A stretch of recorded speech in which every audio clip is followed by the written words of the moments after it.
والسلام على من لا نبي بعده. أما بعد فأعوذ بالله السميع العليم من الشيطان الرجيم من همزه ونفخه ونفسه.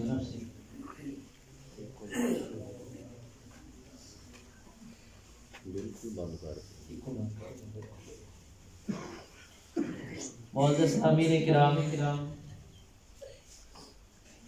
میرے بزرگوں اور نوجوان ساتھی، آج کا یہ پروگرام مرکزی جمعیت اہل حدیث و اہل حدیث یوتھ فورس ضلع بکھر کی طرف سے منعقد ہو رہا ہے،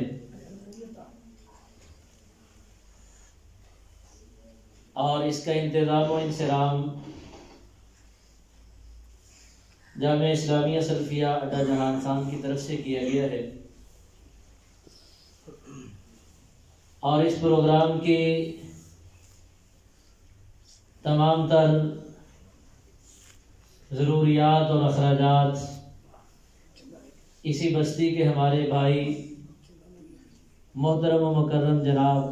محمد اشرف صاحب نے اپنے ذمہ لی ہیں۔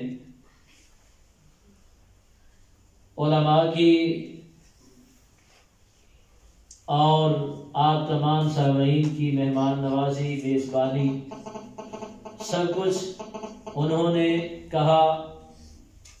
کہ حافظ صاحب میں آج کا یہ پروگرام اللہ کی رضا کے لیے اکیلا ہی اس کے تمام اخراجات کو برداشت کروں گا۔ دعا فرمائیے کہ اللہ ہمارے بھائی کے مال اور ان کی اولاد میں، ان کی عزت میں اللہ برکت فرمائے۔ یقیناً کسی بھی دینی پروگرام کی محفل اور مجلس کو منعقد کرنے کے لیے کسی بھی شخص کا اہتمام کرنا، اس کے اخراجات کو برداشت کرنا، یہ بہت بڑی بات ہے۔ اس پروگرام کے اندر جتنی بھی قرآن مجید کی آیات پڑھی جائیں، جتنے بھی فرامین رسول صلی اللہ علیہ وسلم بیان کیے جائیں، جتنی مرتبہ بھی لوگ سبحان اللہ کہیں، جتنی مرتبہ بھی یہاں پر درود پاک پڑھا جائے، ایک ایک نیکی کے بدلے میں پروگرام منعقد کرنے والے کے لیے اجر و ثواب ہے انشاءاللہ۔ اللہ رب العالمین سے دعا ہے کہ اللہ ہمیں دین کی محفلیں، قرآن و سنت کی محفلیں اللہ ہمیں قائم کرنے کی توفیق عطا فرمائے۔ معزز سامعین کرام، ضلع بکھر میں الحمدللہ جامعہ اسلامیہ سلفیہ اور اہل حدیث یوتھ فورس پہلے دن سے تبلیغی اور تعلیمی پروگراموں کا باقاعدہ الحمدللہ ایک سلسلہ جاری کیے ہوئے ہے۔ کوئی بھی مہینہ ایسا نہیں گزرتا جس میں کئی ایک تبلیغی پروگرام دیہاتوں کے اندر نہ کیے جاتے ہوں۔ اللہ کے فضل و کرم سے اللہ کے اس حکم کو پورا کرنے کے لیے کنتم خیر امۃ اخرجت للناس تأمرون بالمعروف وتنہون عن المنکر، کہ اے امت محمد تمہیں پیدا ہی اس لیے کیا گیا ہے کہ تم لوگوں کو نیکی کا حکم دو اور برائی سے منع کرتے رہو۔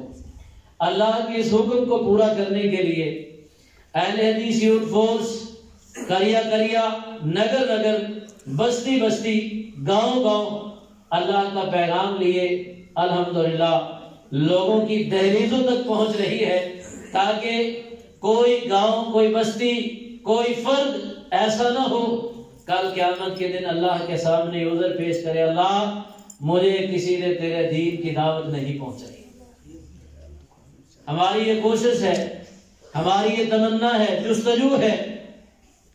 اور یہ ہماری طلب ہے کہ انشاءاللہ اپنے علاقے کے ہر فرد تک اللہ کے دین کی دعوت کو ضرور پہنچائیں گے۔ آج کا یہ پروگرام بھی اسی سلسلے کی ایک کڑی ہے میں آپ کے اور معزز مہمان کے درمیان زیادہ خلل نہیں ڈالنا چاہتا. آپ احباب سے یہ التماس کروں گا کہ پوری توجہ کے ساتھ ہمارے معزز مہمان مولانا عبدالخالق ربانی صاحب جو لمبا سفر کر کے ہمارے پاس تشریف لائے ہیں، ان کے ذمہ مضمون دیا گیا ہے حقوق والدین، والدین کی عزت احترام، ان کی قدر و منزلت، ان کا مقام و مرتبہ، دین اسلام ہمیں کیا سکھاتا ہے، وہ بیان کرنا ان کے ذمہ لگایا گیا ہے. میں تمام اپنے نوجوان بھائیوں سے التماس کرتا ہوں، اپنے تمام بڑے بھائیوں سے گزارش کرتا ہوں کہ اپنے کانوں کو پوری طرح کھولیے، دل و دماغ کی کھڑکیوں کو پوری طرح کھولیے اور سنیے کہ بوڑھے والدین کا مقام و مرتبہ شریعت اسلامیہ میں کیا ہے. اور یہ عہد کر لیجئے، تقریر سننے سے پہلے یہ عہد کر لیجئے کہ آج کے دن اللہ کے اس گھر میں ہم یہ عہد کر کے اٹھیں گے کہ اے اللہ، جو والدین کی عزت، ان کے احترام میں جو کمیاں کوتاہیاں رہ گئی ہیں، آج کے بعد اپنے والدین کی عزت احترام میں کوئی کمی نہیں چھوڑے. کیا عہد کرتے ہیں نوجوان؟ سارے وعدہ کریں سننے سے پہلے یہ عہد کر لیں کہ جو فضیلت، جو مقام، جو احترام والدین کا آج سنیں گے اس پر عمل بھی کریں گے. اور جیسے آج یہ مسجد بھری ہوئی ہے، اللہ سے دعا ہے کہ ہر نماز میں اسی طرح بھری ہوئی نظر آئے. آج میں دعوت خطاب دیتا ہوں اپنے پیارے بھائی محترم جناب واحد شیری بیان